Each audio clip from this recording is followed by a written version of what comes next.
আসসালামু আলাইকুম, কেমন আছেন সবাই? আশা করি সবাই ভালো আছেন। শুভ সকাল। তো আজকে আমার ভিডিওটা হচ্ছে কয়েকটা টিপস, জাস্ট এটা শেয়ার করব। তো এটা হচ্ছে আমি সকালবেলা নাস্তা তৈরি করতে গেছিলাম। তো আমার বাচ্চারা একজন এক এক রকম, কেউ পরোটা খায়, কেউ রুটি খায়, কেউ হচ্ছে আবার তেল বেশি পছন্দ করে না, মানে বড় ছেলেটা একদমই তেল পছন্দ করে না, আবার ছোট ছেলেটা তো মাশাআল্লাহ সে সবই পছন্দ করে। তো তার পরোটাটা হলে বেশি ভালো হয়।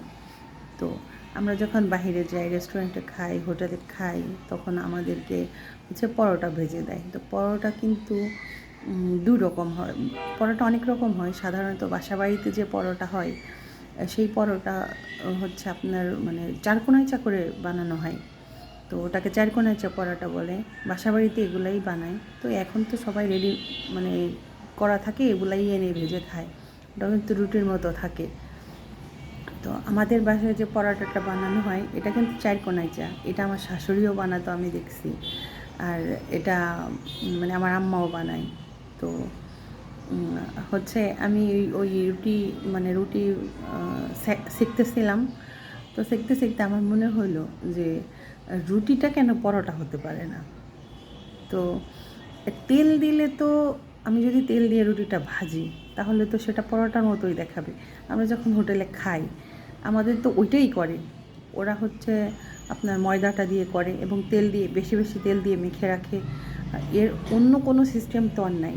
তো তেল দিয়ে ময়দাগুলোকে খুব বেশি তেল দিয়ে ওটা মেখে রাখে, যদি ওটা স্বাস্থ্যের জন্য ক্ষতিকর। আরেকটা কথা হচ্ছে আমাদের স্বাস্থ্যের জন্য ক্ষতিকর কোনটা না, সবই তো আমাদের স্বাস্থ্যের জন্য ক্ষতিকর। আমরা যা খাই, আমরা যা গ্রহণ করি সবই। যা হোক, ওটা পরের কথা। তো এখন হচ্ছে সকালবেলা মানে এটাই করলাম যে আমরা যদি চাই তাহলে রুটিটাই পরোটা হয়ে যায়। যদি আপনি রুটির মধ্যে একটু তেল দিয়ে সেটাকে সুন্দর করে ছেঁকে একটু তেল দিয়ে ভেজে নেন তাহলে কিন্তু সেটা পরোটাই হয়ে যেতেছে।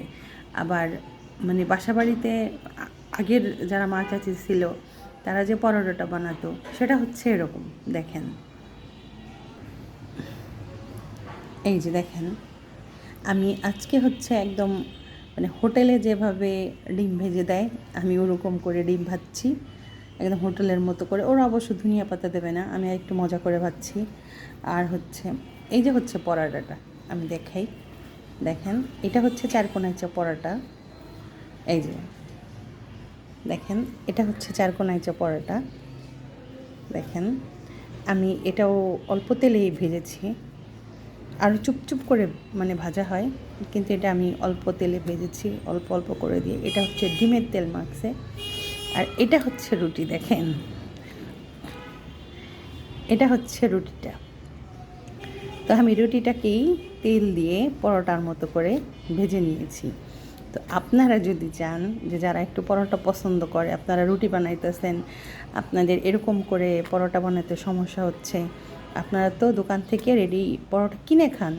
তো সেটা না করে আপনারা এটা করতে পারেন যে এইভাবে যদি আপনারা তৈরি করতে না পারেন তাহলে এই যে সরাসরি যখন রুটি বানাবেন তখন হচ্ছে আপনি এই রুটিটাকে ছেঁকে জাস্ট এর মধ্যে তেল দিয়ে এটাকে এই পরোটার মতো করে বাচ্চাদেরকে দিতে পারেন, বড়োদেরকে দিতে পারেন।